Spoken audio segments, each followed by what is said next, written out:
Como o ambiente físico pode impactar na nossa qualidade de vida? Quer conhecer mais sobre o estudo da neurociência aplicada à arquitetura? No podcast da NEUROARQ Academy, você encontra muito conteúdo sobre o assunto, que vem cada vez mais ganhando espaço e transformando vidas.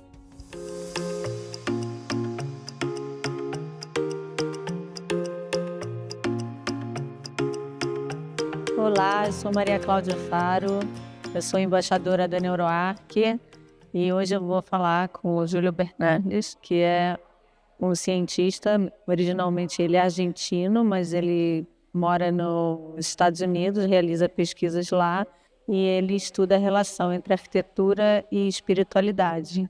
Oh, hi, how are you? Good to be with you. Me too. You said that you opened saying that you were happy that you had the opportunity to talk to people about this. I totally understand, because today talking about religion, not spirituality, is something that not everybody wants to talk about. And I was very interested about your organization. Can you tell us about it a little bit? Well, this is a group that I co-founded back in 2007. It's called the Architecture, Culture, and Spirituality Forum. And it has over 900 people in the world from 65 countries. And the whole point of the organization is to create an environment, a place where these kind of questions about how the physical and the metaphysical come together through design or construction or teaching or research. We have meetings once a year. The next one, which I'm actually co-chairing, is in Varanasi, in India, in January, for instance. And the following one will be in Kyoto, Japan. Most of them are in the United States. But we have people from Brazil, not too many. We have people from South America, for sure, out of the 900.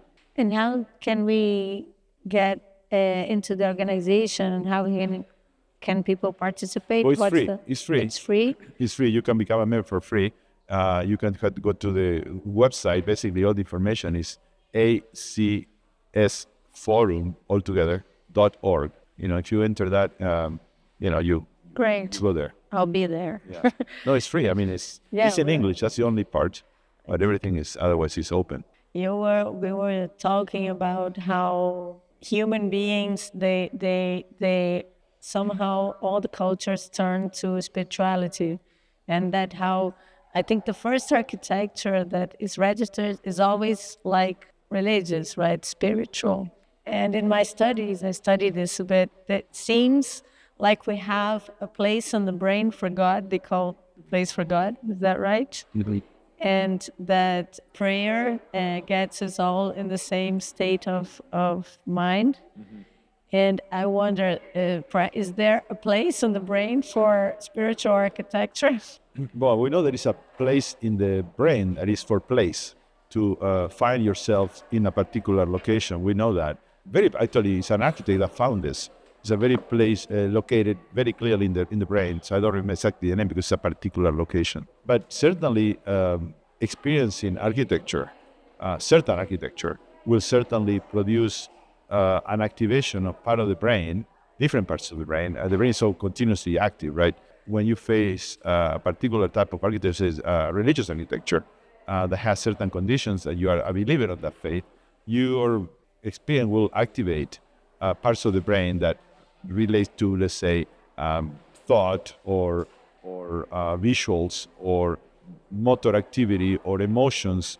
And if you have the right technology, you could see what part of the brain is on. Or the alternative is to see what brain waves are being activated. The way of thinking of brain wave, like electroencephalogram does this, is that different parts of the brain are talking to each other, and they use this particular alpha, beta, theta, gamma, etc., to talk through that particular frequency. So when you measure that, say, well, they're using gamma, let's say, well, most of the brain is on that pattern. So, that's how we go about measuring activity of the brain. And in the architecture you showed, and that you made this comparison between spiritual place and the station, like a train station is not so spiritual. but they were all like huge, right? So, and when you talked about the place in New York, I've been there, it's really great. Uh-huh. It's all about size. Uh-huh. Is it all about size? I mean, can we, because I was worried, because like you said, we do it in the first world, we don't do it here. And it's hard for us, like in a not developed country, to do architecture, with this. And I wonder if this, I know that there research that the sensation of awe that the architecture can produce, it turns us more human and connected to each other. Do you think that, how could we really, because I'm an architect, I'm not a researcher. I mean, what do you suggest that we could do besides size and to bring awe and make people connect? Because I think in the end, that's what it's all about, religion. In the end, all religions is to make you good. It's about goodness, right? Yeah. So how can architecture bring out the goodness? Well, religion comes from religare. Religare means to reconnect. So we are disconnected, and religion reconnect us. So we are in a state of sin or ignorance, depends what religion, they use different stories. Then you reconnect through your religion to that transcendent state. Skill is a very important aspect of producing awe. It's very proven that. So it's very hard to produce awe without resorting to skill. However, I can think of a book, The Poetic of Space, by Gaston Bachelard. One of the speakers actually had it up there. And he talks a whole chapter on small spaces, corners of homes, and places that are incredibly intimate and very warm and very cozy. And they produce a level of presence that a big train station or a big basilica, like I showed, would never do. So attaining these extraordinary experiences of architecture, as I call them, they are profound. They tend to happen in these big places because that's what people do, right? But I did a survey a few years back, and the top 23,000 people answered it. And one of the part of the survey is where you attain that experience is all these extraordinary experiences, spiritual experience. And of the top 15, 20, there were at least a fifth that were small spaces or houses, for instance. So, you could, like the one I show today, Campo Baeza's parking spot. That's not a big parking. Maybe have 30, 40 cars, but the terrace is pretty small. And the awe that produces that state of transcendence is when you turn around and you see this amazing view, right? Which is mind-boggling. So there are so many ways. The other ways that we could attain that, and I remember very well to this small church in a place in the Camino of Santiago, in the path of James in English, Puerto Marin. I can exactly tell you the moment. And it was a small church that has been moved because it was built, 600-700, and it was small. It was 6 meters by 4 meters, very small. It's a chapel. And I took my students there, and then we were about to enter, and all the steps to enter, because it was higher, they were all eroded by people because it's a pilgrimage. It put me to tears. Generations of humans have eroded like water, a stone, and it was small and it was run down, but the materiality of it was so rich. You could see people put in the, back in the Middle Ages, when they didn't have much money, in the middle of nowhere in Spain, they put the best they had. And you felt that. It was just, so it was not human. It was, 10 feet tall. It was like a small chapel with a Jesus and a Virgin. It was, it was a small, and again, this is a religious, but you could find some of the same spiritual, because you could be spiritual and not religious. And a lot of people don't understand that. And I'm glad you brought the issue of, it's very hard to talk religion today, but it's not so hard to talk about spirituality. It's kind of interesting, right?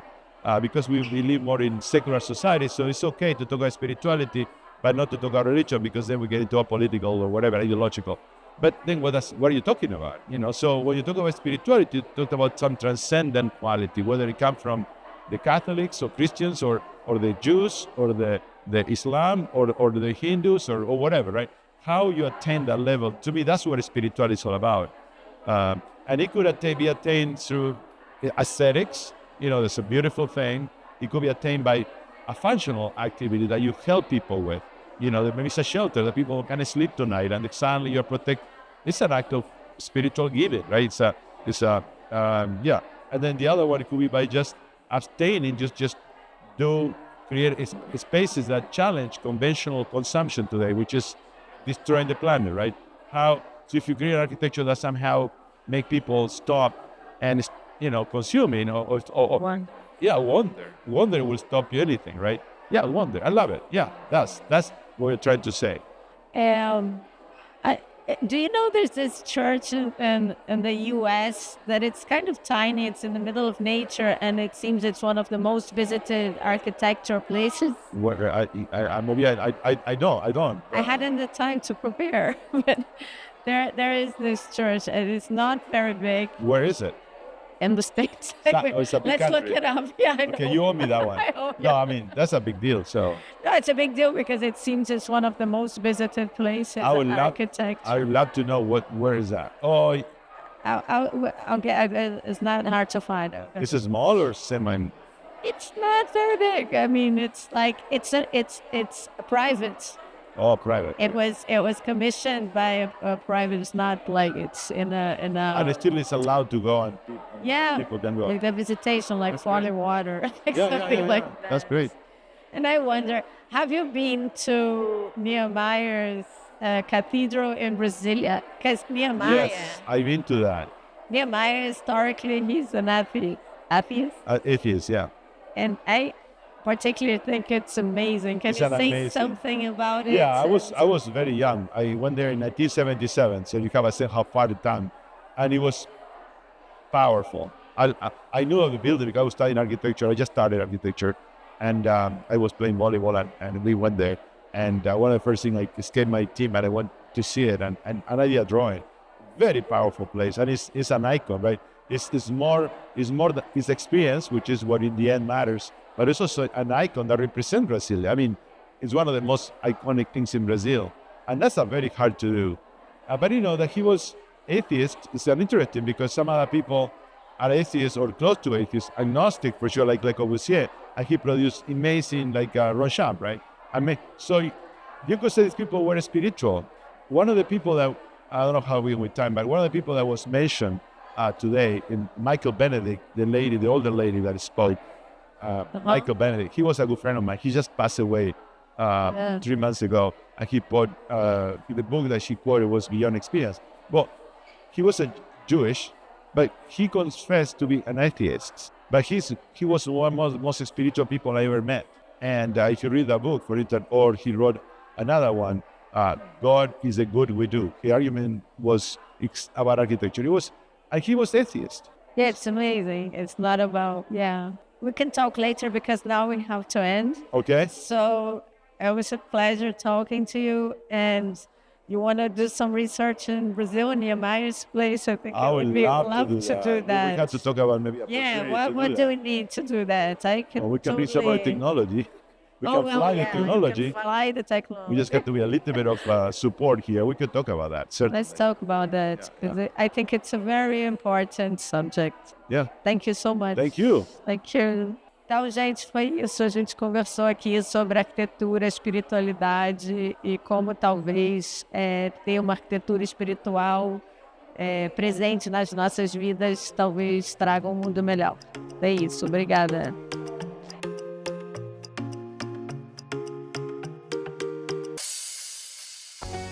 Este foi mais um podcast exclusivo da NEUROARQ Academy. Para ter acesso a outros conteúdos mais completos, faça parte do nosso membership. Mais informações, www.neuro.arq.br. Esperamos você em nosso próximo podcast. Até lá!